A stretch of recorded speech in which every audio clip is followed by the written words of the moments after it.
ನಮಸ್ತೆ ವೀಕ್ಷಕರೇ, ನಾನು ಈ ದಿನ ಮನೆಯಲ್ಲಿರುವಂಥ ಸಾಮಗ್ರಿಗಳಲ್ಲೇ ತುಂಬ ರುಚಿಯಾದಂಥ ಬಾಯಲ್ಲಿಟ್ಟರೆ ಕರಗುವಂಥ ಐಸ್ ಕ್ರೀಮ್ ಮಾಡೋದು ಹೇಗೆ ಅಂತ ತೋರಿಸ್ಕೊಡ್ತಾ ಇದ್ದೀನಿ. ಹಾಗೆ ಈ ರೀತಿ ಐಸ್ ಕ್ರೀಮ್ ಮಾಡಲಿಕ್ಕೆ ಕ್ರೀಮ್ ಬೇಡ, ಕಂಡೆನ್ಸ್ ಮಿಲ್ಕ್ ಬೇಡ, ಹಾಗೆ ಕಾರ್ನ್ಫ್ಲೋರ್ ಕೂಡ ಬೇಡ. ಆದರೂ ಐಸ್ ಕ್ರೀಮ್ ಅಂತೂ ತುಂಬಾ ರುಚಿಯಾಗಿರುತ್ತೆ. ನೀವು ಹೊರಗಡೆ ಐಸ್ ಕ್ರೀಮ್ ತಿಂದಿದ್ರೆ ಅದಕ್ಕಿಂತ ತುಂಬ ರುಚಿಯಾಗಿರುತ್ತೆ. ಟ್ರೈ ಮಾಡಿ ನೋಡಿ, ಖಂಡಿತ ಮತ್ತೆ ಮಾಡೋದಂತೂ ಗ್ಯಾರಂಟಿ. ಹಾಗೆ ನಿಮಗೆ ಈ ವಿಡಿಯೋ ಇಷ್ಟ ಆದರೆ ಪ್ಲೀಸ್ ವಿಡಿಯೋನ ಲೈಕ್ ಮಾಡಿ ಮತ್ತು ಚಾನಲ್ಗೆ ಸಬ್ಸ್ಕ್ರೈಬ್ ಮಾಡಿ. ಈಗ ಕ್ರೀಮ್ ಇಲ್ಲದೆ, ಕಂಡೆನ್ಸ್ ಮಿಲ್ಕ್ ಇಲ್ಲದೆ, ಹಾಗೆ ಕಾರ್ನ್ಫ್ಲೋರ್ ಕೂಡ ಇಲ್ಲದೆ ಐಸ್ ಕ್ರೀಮ್ ಮಾಡೋದು ಹೇಗೆ ಅಂತ ತೋರಿಸ್ಕೊಡ್ತಾ ಇದ್ದೀನಿ. ಮೊದಲು ನಾನಿಲ್ಲಿ ಒಂದು ಹಣ್ಣಾಗಿರುವಂಥ ಮಾವಿನ ಹಣ್ಣನ್ನು ತೆಗೆದಿಟ್ಕೊಂಡಿದ್ದೀನಿ. ಕೇವಲ ಒಂದು ಮಾವಿನ ಹಣ್ಣನ್ನು ಉಪಯೋಗಿಸಿದ್ರೆ ಸಾಕು, ಈ ಐಸ್ ಕ್ರೀಮ್ನ ಮಾಡ್ಕೋಬಹುದು. ಈಗ ಮಾವಿನ ಹಣ್ಣನ್ನು ನೀರಿನಲ್ಲಿ ಚೆನ್ನಾಗಿ ತೊಳೆದಿಟ್ಕೊಂಡು ನಂತರ ಕಟ್ ಮಾಡಿಟ್ಕೊಳ್ಳಿ. ಆದಷ್ಟು ಸಿಹಿ ಇರುವಂಥ ಮತ್ತು ಹುಳಿ ಇಲ್ಲದೇ ಇರುವಂಥ ಹಣ್ಣನ್ನು ಉಪಯೋಗಿಸ್ಕೊಳ್ಳಿ. ಆವಾಗ ಐಸ್ ಕ್ರೀಮ್ ಕೂಡ ತುಂಬಾ ರುಚಿಯಾಗಿ ಬರುತ್ತೆ ಅಂತಷ್ಟೇ. ನೋಡಿ, ಮೊದಲು ಈ ರೀತಿ ದಪ್ಪ ದಪ್ಪ ಪೀಸಸ್ಗಳಾಗಿ ಕಟ್ ಮಾಡಿಟ್ಕೊಂಡಿದ್ದೀನಿ. ನಂತರ ಸಣ್ಣ ಸಣ್ಣ ಪೀಸಸ್ಗಳಾಗಿ ಕಟ್ ಮಾಡಿಟ್ಕೊಳ್ಳಿ.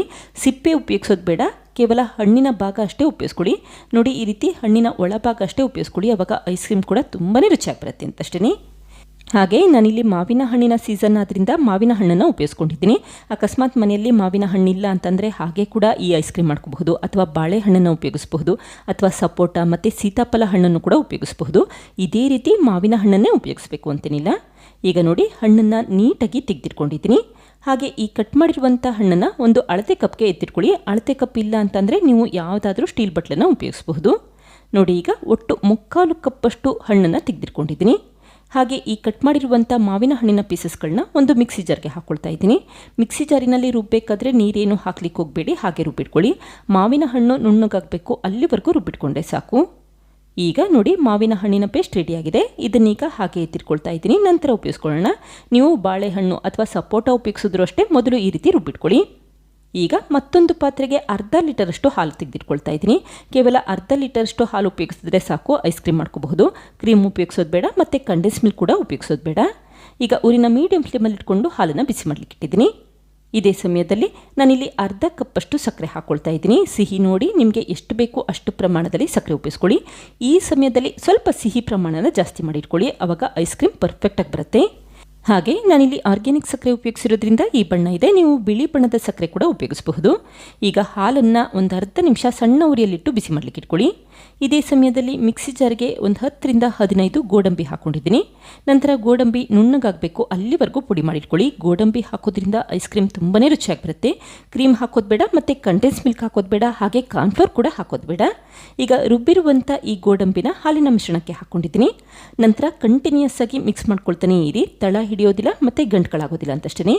ಈ ಸಮಯದಲ್ಲಿ ಊರಿನ ಮೀಡಿಯಂ ಫ್ಲೇಮಲ್ಲಿ ಇಟ್ಕೊಂಡು ಕಂಟಿನ್ಯೂಸ್ ಆಗಿ ಮಿಕ್ಸ್ ಮಾಡ್ಕೊಳ್ತಾನೆ ಇರಿ. ನೋಡಿ, ಮಿಶ್ರಣ ಗಟ್ಟಿಯಾಗಲಿಕ್ಕೆ ಶುರುವಾಗ್ತಾ ಇದೆ, ಹಾಗೆ ಹಾಲು ಕೂಡ ಗಟ್ಟಿಯಾಗಲಿಕ್ಕೆ ಶುರುವಾಗ್ತಾ ಇದೆ. ಯಾವಾಗ ಈ ರೀತಿ ಮಿಶ್ರಣ ಗಟ್ಟಿಯಾಗುತ್ತೆ ಆವಾಗಷ್ಟೇ ಸ್ಟವ್ ಆಫ್ ಮಾಡ್ಕೊಳ್ಳಿ. ನೋಡಿ, ತಣ್ಣಗಾದ್ಮೇಲೆ ಯಾವ ರೀತಿ ಗಟ್ಟಿಯಾಗಿದೆ ಈ ಕನ್ಸಿಸ್ಟೆನ್ಸಿಯಲ್ಲಿ ಇರಬೇಕು, ಆವಾಗಷ್ಟೇ ಸ್ಟವ್ ಆಫ್ ಮಾಡ್ಕೊಳ್ಳಿ. ಈಗ ತಣ್ಣಗಾದ ನಂತರ ಮಿಕ್ಸಿ ಜಾರ್ಗೆ ಹಾಕಿ ಒಂದ್ಸರಿ ರುಬ್ಬಿಟ್ಕೊಳ್ತಾ ಇದ್ದೀನಿ. ಆವಾಗ ಇನ್ನೂ ಚೆನ್ನಾಗಿ ನುಣ್ಣಗಾಗುತ್ತೆ ಮತ್ತು ಮಿಶ್ರಣ ಕೂಡ ಐಸ್ ಕ್ರೀಮ್ ಯಾವ ರೀತಿ ಇರುತ್ತೆ ಆ ರೀತಿ ಕನ್ಸಿಸ್ಟೆನ್ಸಿಯಲ್ಲಿ ಬರುತ್ತೆ ಅಂತಷ್ಟೇ. ಈಗ ರುಬ್ಬಿರುವಂಥ ಮಿಶ್ರಣನ ಮತ್ತೆ ಅದೇ ಪಾತ್ರೆಗೆ ಎತ್ತಿಟ್ಕೊಳ್ತಾ ಇದ್ದೀನಿ. ಹಾಗೆ ಮೊದಲೇ ಮಾಡಿಟ್ಟಂಥ ಮಾವಿನ ಹಣ್ಣಿನ ಪೇಸ್ಟ್ನು ಕೂಡ ಹಾಕ್ಕೊಳ್ತಾ ಇದ್ದೀನಿ. ನಂತರ ಒಂದ್ಸರಿ ಚೆನ್ನಾಗಿ ಮಿಕ್ಸ್ ಮಾಡಿಟ್ಕೊಳ್ಳಿ. ಈ ರೀತಿ ಮಿಕ್ಸ್ ಮಾಡಿ ನೋಡಿ, ಚೆನ್ನಾಗಿ ಮಾವಿನ ಹಣ್ಣು, ಹಾಲು ಮತ್ತು ಗೋಡಂಬಿ ಮಿಶ್ರಣದಲ್ಲಿ ಬೆರಿಬೇಕು, ಅಲ್ಲಿವರೆಗೂ ಮಿಕ್ಸ್ ಮಾಡಿಟ್ಕೊಳ್ಳಿ. ಅಕಸ್ಮಾತ್ ಮಿಕ್ಸ್ ಮಾಡಬೇಕಾದ್ರೆ ಗಂಟುಗಳೇನಾದರೂ ಉಳಿದಿದೆ ಅನಿಸಿದ್ರೆ ಮತ್ತೆ ಒಂದ್ಸರಿ ರುಬ್ಬಿಟ್ಕೊಳ್ಳಿ ಅಷ್ಟೇ. ನೋಡಿ, ಎಷ್ಟು ಚೆನ್ನಾಗಿ ಮಾವಿನ ಹಣ್ಣಿನ ಮಿಶ್ರಣ ಹಾಲಿನಲ್ಲಿ ಬೆರೆತಿದೆ. ಈ ಕನ್ಸಿಸ್ಟೆನ್ಸಿಯಲ್ಲಿ ಮಾಡಿಟ್ಕೊಳ್ಳಿ, ಆವಾಗ ಐಸ್ ಕ್ರೀಮ್ನ ಪರ್ಫೆಕ್ಟಾಗಿ ಮಾಡ್ಕೋಬಹುದು. ಈಗ ಮಾಡಿಟ್ಟಂಥ ಐಸ್ ಕ್ರೀಮ್ನ ಒಂದು ಗಾಜಿನ ಬಾಕ್ಸ್ಗೆ ಎತ್ತಿಟ್ಕೊಳ್ತಾ ಇದ್ದೀನಿ. ಈ ರೀತಿ ಗಾಜಿನ ಬಾಕ್ಸ್ ಇದ್ದರೆ ಉಪಯೋಗಿಸಿ, ಇಲ್ಲ ಅಂತಂದರೆ ಯಾವುದಾದ್ರೂ ಪ್ಲಾಸ್ಟಿಕ್ ಬಾಕ್ಸ್ ಅಥವಾ ಸ್ಟೀಲ್ ಬಾಕ್ಸ್ನೇ ಉಪಯೋಗಿಸಬಹುದು. ನಂತರ ಲಿಡ್ ಕ್ಲೋಸ್ ಮಾಡಿ 8 ಗಂಟೆ ಕಾಲ ಫ್ರೀಸರಲ್ಲಿ ಸೆಟ್ ಆಗಲಿಕ್ಕೆ ಹಾಗೆ ಇಡ್ತಾ ಇದ್ದೀನಿ. ಆವಾಗ ಐಸ್ ಕ್ರೀಮ್ ಕೂಡ ಚೆನ್ನಾಗಿ ಸೆಟ್ ಆಗುತ್ತೆ. ಈಗ 8 ಗಂಟೆ ಆದ ನಂತರ ಅಷ್ಟೇ ಫ್ರೀಸರಿಂದ ಹೊರಗಡೆ ಎತ್ತಿಟ್ಕೊಳ್ಳಿ. ನಂತರ ಲಿಡ್ ಓಪನ್ ಮಾಡಿಕೊಂಡು ನಿಧಾನಕ್ಕೆ ಐಸ್ ಕ್ರೀಮ್ನ ತೆಗೆದಿಟ್ಕೊಳ್ತಾ ಇದ್ದೀನಿ. ನೋಡಿ, ಎಷ್ಟು ಸಾಫ್ಟಾಗಿ ಐಸ್ ಕ್ರೀಮ್ ಬರ್ತಾ ಇದೆ ಮತ್ತು ತುಂಬಾ ರುಚಿಯಾಗಿರುತ್ತೆ. ಹಾಗೆ ಬಾಯಲ್ಲಿಟ್ಟರೆ ಕರ್ಗೋ ಹಾಗೆ ಇರುತ್ತೆ. ಟ್ರೈ ಮಾಡಿ ನೋಡಿ, ಖಂಡಿತ ಮತ್ತೆ ಮಾಡೋದಂತೂ ಗ್ಯಾರಂಟಿ. ನೀವು ಹೊರಗಡೆಯಿಂದ ಜಾಸ್ತಿ ದುಡ್ಡು ಕೊಟ್ಟು ದುಬಾರಿ ಬೆಲೆಯ ಐಸ್ ಕ್ರೀಮ್ ತರಿಸೋದಕ್ಕಿಂತ ಮನೆಯಲ್ಲೇ ಕಡಿಮೆ ಖರ್ಚಿನಲ್ಲಿ, ಅದು ಕೂಡ ಕೇವಲ ಅರ್ಧ ಲೀಟರಷ್ಟು ಹಾಲಿನಲ್ಲಿ ಈ ರೀತಿ ಐಸ್ ಕ್ರೀಮ್ ಮಾಡಿ ನೋಡಿ. ಮಕ್ಕಳಿಗಂತೂ ತುಂಬ ಇಷ್ಟ ಆಗುತ್ತೆ, ಮತ್ತೆ ಮತ್ತೆ ಕೇಳ್ತಾ ಇರ್ತಾರೆ. ಇದೇ ರೀತಿ ಉಳಿದಿರುವಂಥ ಐಸ್ ಕ್ರೀಮ್ನ ಕೂಡ ತೆಗೆದಿಟ್ಕೊಳ್ತಾ ಇದ್ದೀನಿ. ಹಾಗೆ ಮತ್ತೊಂದು ಪ್ಲೇಟ್ಗೂ ಕೂಡ ಸರ್ವ್ ಮಾಡ್ಕೊಳ್ತಾ ಇದ್ದೀನಿ. ನೋಡಿ, ಎಷ್ಟು ಪರ್ಫೆಕ್ಟಾಗಿ ಐಸ್ ಕ್ರೀಮ್ ಬಂದಿದೆ ಅಂತ ಗೊತ್ತಾಗ್ತಾ ಇದೆ. ತುಂಬಾ ರುಚಿಯಾಗಿರುತ್ತೆ.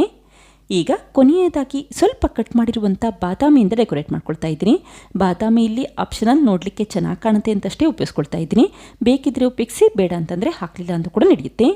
ನೋಡಿದ್ರಲ್ಲ ಫ್ರೆಂಡ್ಸ್, ಎಷ್ಟು ಸುಲಭವಾಗಿ ಕೇವಲ ಅರ್ಧ ಲೀಟರಷ್ಟು ಹಾಲಿನಲ್ಲಿ ಕ್ರೀಮ್ ಇಲ್ಲದೆ, ಕಂಡೆನ್ಸ್ ಮಿಲ್ಕ್ ಇಲ್ಲದೆ, ಹಾಗೆ ಕಾರ್ನ್ಫ್ಲೋರ್ ಕೂಡ ಇಲ್ಲದೆ ಐಸ್ ಕ್ರೀಮ್ ಯಾವ ರೀತಿ ಮಾಡಿದೆ ಅಂತ ಗೊತ್ತಾಯ್ತಲ್ವಾ? ನೀವು ಕೂಡ ಟ್ರೈ ಮಾಡಿ ನೋಡಿ, ಖಂಡಿತ ಮತ್ತೆ ಮಾಡ್ತೀರಾ. Thank you. ಲೈಕ್ ಮಾಡಿ ಮತ್ತು ಸಬ್ಸ್ಕ್ರೈಬ್ ಮಾಡಿ.